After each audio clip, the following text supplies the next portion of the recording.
You know Big Show? I do. I'm familiar with him. You're not a fan of his. No, he's a big fat fuck. I called him that. I went to Raw a couple weeks ago. I took the mic from Mr. Laurinaitis, and I said, listen, you fat fuck, you're a piece of shit. And he knows. So Danny, I go there, right? And I found out that Big Show turned into a bad guy. Now, that's not the scoop, Danny. I mean, I think you knew that.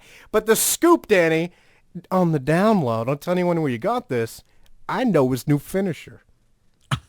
Okay, so you started off with something that everybody knew, and now you're working into something that nobody knows. So now you've piqued my interest. Well, finally, I mean, God, I'm sitting here giving you the scoops. You better be interested. Danny, he had the punch, and before that he had the choke slam. This is it right here.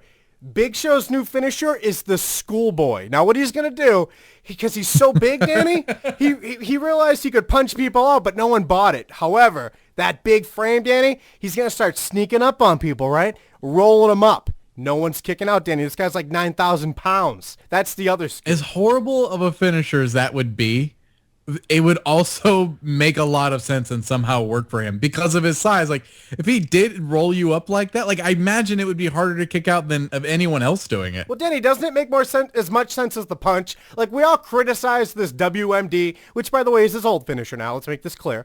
We all criticized it because it's not it anymore, because I love the choke slam. He lifted him way up because he's a big guy, 9,000 pounds, and then he drops him down, but then the punch. And meanwhile, we're like, oh, there's punches all the time, blah, blah, blah. But on some level, we had to just suck it up and say this makes sense. Well, Danny, the schoolboy makes a lot of fucking sense, according to two writers that remain unnamed, my sources on this scoop. I did like the punch because it looks so good coming from him, and you do realize that if someone of that size were to punch you, it would knock you out. So it did have some legitimacy to it, but it was hard for me because you had to look past that. Aren't you not supposed to be able to hit with a closed hand? Like, everything's supposed to be like open-handed punches, so basically just slaps.